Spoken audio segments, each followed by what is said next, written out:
নমস্কার, জয়শ্রী গণেশ। আজকে মূলত আলোচনা করব কুম্ভ রাশির জাতক জাতিকাদের নিয়ে কেতুর সঞ্চার, কেতুর ট্রানজিট নিয়ে আজকে আমাদের আলোচনা চলবে। এবং আমি মনে করি কেতুর ট্রানজিট অনেকটা পজিটিভ, অন্তত কিছু কিছু রাশির জন্য, আর কুম্ভ তাদের মধ্যে অন্যতম। দেখুন, কুম্ভ রাশি কালপুরুষের একাদশতম রাশি। ভালো প্রভাব বহু আছে কুম্ভের মধ্যে। অ্যাচিভমেন্ট থেকে শুরু করে হার না মানার মেন্টালিটি, আর সব সময় তাদের চিন্তা ভাবনা ইত্যাদি ইত্যাদি গুলো কিন্তু একটা নতুন স্রোতে প্রভাবিত হয়।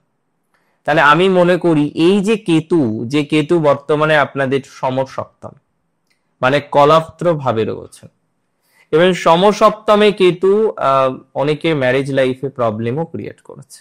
একটা ম্যারেজ লাইফের ক্ষেত্রে ভুল বোঝাবুঝির জায়গা কিন্তু অনেকের রয়েছে। অনেকেই ম্যারেজ লাইফ রিলেটেড বিভিন্ন রকম স্ট্রেসের মধ্যে রয়েছেন, এবং তার থেকেও বড় কথা অনেকে সেপারেট আছে। কেতু ডিটাচমেন্টও দেয়। কেতু সুখ বৈভবের থেকে অনেকটাই পজিটিভ জায়গা তৈরি করতে সহযোগিতা তৈরি করে। তো আমি মনে করি একটা কথা মাথায় রাখুন, এই যে কেতু বর্তমানে আপনাদের সপ্তমে আছেন, সপ্তমপতির নক্ষত্রে রয়েছেন, আমার মনে হয় এই ট্রানজিটের থেকে যখনই কেতু আপনার ভাগ্যপতির নক্ষত্রে অবস্থান করবেন, সেটি আপনার জন্য উল্লেখযোগ্য ফলাফল বহন করে নিয়ে আসবে। এবার কেতু পূর্ব ফাল্গুনীতে প্রবেশ করবেন 23শে জুলাই 2025। সেখানে থাকবে 251 দিন, এবং এই যে 251 দিন, 8 মাস 8 দিন, আমরা 4 ধরনের ফলাফল পাবো। অনেকেই প্রশ্ন করবেন, দাদা আবার 4 ধরনের কোথা থেকে এলো? দেখুন, কেতু পূর্ব ফাল্গুনের 4টি চরণকেই কভার করবে। পূর্ব ফাল্গুনির 4র্থ চরণ, 3য় চরণ, 2য় চরণ আর 1ম চরণ। প্রথম 2 মাস 2 দিন, মানে একটা মোটা হিসাবে আমরা দেখতে পারবো কেতু অবস্থান করছে পূর্ব ফাল্গুনির 4 নম্বর চরণ, এবং এই ট্রানজিট শুভ। এই ট্রানজিটের ফলে আপনাদের প্রফেশনাল গ্রোথ হবে খুব চুপচাপ, মানে ধীরে ধীরে। যাদের প্রফেশনাল ডিস্টারবেন্স এখন আছে, নানা রকমের প্রফেশনাল জটিলতার মধ্যে দিয়ে যাদের কন্টিনিউ করতে হয়, নানা রকমের প্রফেশনাল অসুবিধার মধ্যে যাদের সমস্যাগুলো কনস্ট্যান্টলি থাকে, আমি মনে করি তাদের পজিটিভিটির মাত্রাটা 100% আছে। কারণ এই সংযোগ আপনাদের চাকরি, আপনাদের প্রফেশন, আপনাদের ব্যবসা, ইভেন ডেভেলপমেন্টকে রিপ্রেজেন্ট করে। অনেকেই আছেন চাকরি করতেন, কিন্তু কোনো একটা নিয়মে, কোনো একটা কারণে আপনার চাকরিটা বর্তমানে নেই। তো চাকরি নিয়ে একটা হিউজ ডিস্টারবেন্সের মধ্যে আপনারা রয়েছেন। আপনি যদি আমায় প্রশ্ন করেন যে দাদা চাকরির এই ডিস্টারবেন্স থেকে কি বেরোতে পারবো, সেটা কি আদতে সম্ভব? আমি মনে করি যাদের চাকরি রিলেটেড ডিস্টারবেন্স আছে, চাকরি রিলেটেড সমস্যার মধ্যে দিয়ে যারা চলছেন এখনো পর্যন্ত, যাদের কন্টিনিউশন হচ্ছে, তারা অনেকটা বেটার ফলাফল পায়। চাকরির প্রবলেম অনেকটা সমাধান করা সম্ভব। চাকরি রিলেটেড অনেক নেগেটিভ ইস্যু থেকে বেরিয়ে আসা সম্ভব। এবং আমি দায়িত্ব নিয়ে বলছি, যাদের চাকরির প্রবলেম রয়েছে, যাদের কর্মজীবনের প্রবলেম রয়েছে, যারা কোনো না কোনো কারণে চাকরি ছাড়তে বাধ্য হয়েছেন, কোনো না কোনো কারণে যারা কন্টিনিউ করতে পারছেন না, কোনো না কোনো কারণে যাদের ডিস্টারবেন্সের মাত্রাটা প্রচুর পরিমাণে রয়েছে, তাদের 100% নিশ্চয়তা দিলাম যে নতুন করে আবার প্রফেশনাল লাইফ শুরু হবে। যাদের গুরুজনের সাথে ডিস্টারবেন্স, প্রথম 2 মাস 2 দিন, 23শে জুলাই থেকে 23শে আগস্ট, 23শে সেপ্টেম্বর, 25শে সেপ্টেম্বর, এই সময়টা কর্ম রিলেটেড উন্নতি দেখা যাবে। কর্মের যোগাযোগ বাড়বে। বহু ক্ষেত্রে সিভি দিয়েছেন কিন্তু যোগাযোগ আসছে না, বহু ক্ষেত্রে অ্যাপ্লাই করেছেন কিন্তু যোগাযোগ আসছে না।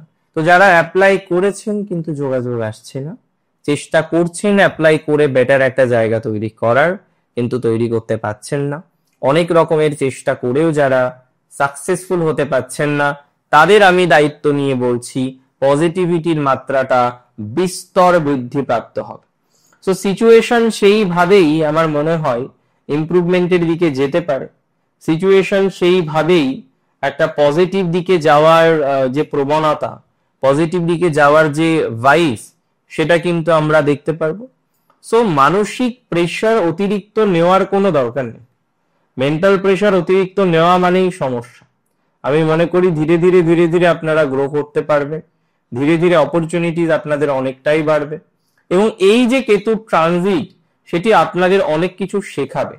অনেকে দীর্ঘদিন ধরে প্রশ্ন করেন যে দাদা দীক্ষা নেব, একজন গুরু দরকার, তো ভালো গুরু কোথায় পাবো, অনেকের প্রশ্ন থাকে। হ্যাঁ, ভালো গুরু প্রাপ্তির সম্ভাবনা আছে, অনেকেই ভালো গুরু লাভ করতে চলেছেন। কিছু স্পিরিচুয়াল ওয়েলবিং, কিছু স্পিরিচুয়াল ডেভেলপমেন্টের একটা হিউজ প্রবাবিলিটি বা সম্ভাবনা দেখতে পাচ্ছি। তো যারা মোস্টলি স্পিরিচুয়াল আধ্যাত্মিক জগতে থাকেন, আধ্যাত্মিক বিষয়বস্তুগুলির সাথে যারা অ্যাটাচ থাকেন, তাদের ভালো প্রভাব আসবে। আধ্যাত্মিক বিষয়ে, আধ্যাত্মিক ম্যাটারে অনেকটাই প্রোগ্রেস করতে পারবেন, বা গতি প্রকৃতিটা অনেকটা ডেভেলপমেন্ট করবে বলে বিশ্বাস রাখতে পাচ্ছি, বা গতি প্রকৃতি অনেকটাই ডেভেলপমেন্ট করবে বলে বিশ্বাস রাখছি।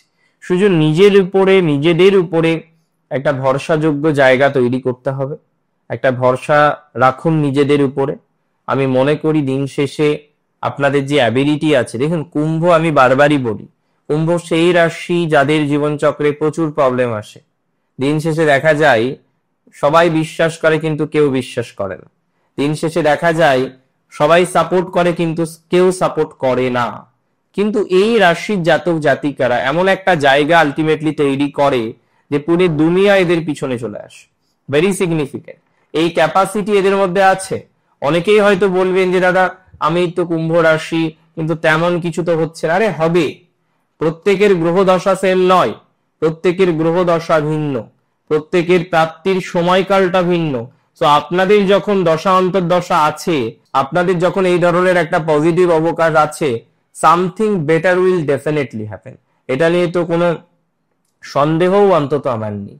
আমি মনে করি, আমি কার্যত বিশ্বাসও করি এটা, যে কুম্ভ রাশির জাতক জাতিকাদের এই ট্রানজিট অনেকটা সাপোর্টিভ জায়গা তৈরি করতে পারে। স্পিরিচুয়াল ক্ষেত্রে অনেকটা, স্পিরিচুয়াল ফিল্ডে অনেকটা সাপোর্ট তৈরি করতে পারে, স্পিরিচুয়াল ফিল্ডে অনেকটা সাপোর্ট করবে, আধ্যাত্মিক ফিল্ডে অনেকটা সাপোর্ট করবে, আধ্যাত্মিক ডেভেলপমেন্টের একটা ক্রম তৈরি হবে, আধ্যাত্মিক বিষয় নিয়ে অনেকটা অগ্রগতির জায়গা তৈরি করতে পারবেন। এবং আমি বলে রাখি, যারা দূরে ভ্রমণ করতে যান, যদিও এই সময় সাবধান। এই সময়টিতে দেখুন 251 দিনের ট্রানজিট। আমি প্রথম 2 মাসের কথা বললাম, পরের 2 মাসের চলুন আলোচনা করি। সেপ্টেম্বর থেকে অক্টোবর, অক্টোবর থেকে নভেম্বর, সেপ্টেম্বরের 25 থেকে অক্টোবরের প্রায় শেষ, এই সময়কালটি আপনাদের জন্য কিন্তু দূর যাত্রায় বাধা আছে। এই সময় দূরে যাওয়া যাবে না। এই সময় যে কোনো ইনভেস্টমেন্ট করলে একবার নয় 50 বার বুঝে নিয়ে ইনভেস্ট করতে হবে। ট্রেডিং যারা করেন, শেয়ার মার্কেট যারা করেন, এই সময় বিশেষ সচেতনতা রাখার প্রয়োজনীয়তা রয়েছে। পারিবারিক জীবনে এই সময় অনেকটা প্রোগ্রেস বা গতি প্রকৃতি বাড়তে পারে। কিছু অশান্তির অবকাশ থেকে আপনি এই সময় বেরিয়ে আসতে পারবেন। মায়ের সাথে এই সময় সম্পর্ক মধ্যম প্রকৃতির থাকছে, তবে কোনো গুরুজনের সাথে বাগবিতণ্ডা এই সময় না জড়ানোই ভালো। কেতুর ট্রানজিট পুরোটাই যে ভালো এরকম হয় না। এই টাইমে বিশেষ সচেতনতা রাখার অ্যাডভাইস দেব, বিশেষ সচেতনতা রাখার পরামর্শ দেব। তবে এর পরের ট্রানজিট ইজ মোস্টলি ইম্পর্টেন্ট। আমরা দেখতে পারবো নভেম্বরের 25 থেকে ডিসেম্বরের 25, জানুয়ারির 25, এই যে টাইমটা, এটা কিন্তু আপনাদের জন্য মধ্যম। এই সময় স্পিরিচুয়াল জায়গাটা বেটার, গুপ্ত শত্রু এই সময় জায়গাটা ভালো নয়, গুপ্ত শত্রু থেকে সচেতন থাকতে হবে। এমনিতে আদারওয়াইজ বাকি বিষয়গুলো খুব খারাপ দিচ্ছি না। মানসিক স্ট্রেসটা যতটা কম নেওয়া যায় ততটা মানসিক স্ট্রেসটা কম নিন। আস্তে আস্তে প্রোগ্রেস হবেই, অশান্তি মুক্ত হতে পারবেন বলে বিশ্বাস করছি।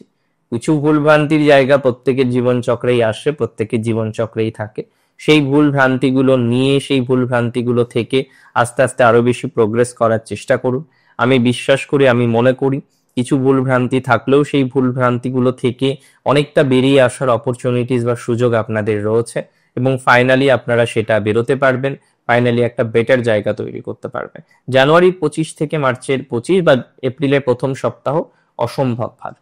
ফাইন্যান্স বেটার, যোগাযোগ বেটার, ভুল বোঝাবুঝি অনেকটা মিটে যাবে, লিগাল ইস্যুস কিছুটা কমে যাবে, চাকরি রিলেটেড বিষয়ে একটা গ্রোথ আসবে। অনেকদিন ধরে পরিবর্তন করবেন পারছেন না, এই সময় হঠাৎ করে পরিবর্তন হতে পারে। তো মোরাললেস এই টাইমটা বেটার যাবে। আজকের অনুষ্ঠান সম্পর্কে আপনার মতামত আমার কাছে উল্লেখযোগ্য। আপনার মতামত আমাকে অবশ্যই জানান। অনেক ভালো থাকুন আপনারা প্রত্যেকে, সুস্থ থাকুন, স্বাভাবিক থাকুন। শেষ করছি এখানেই। জয় শ্রী গণেশ।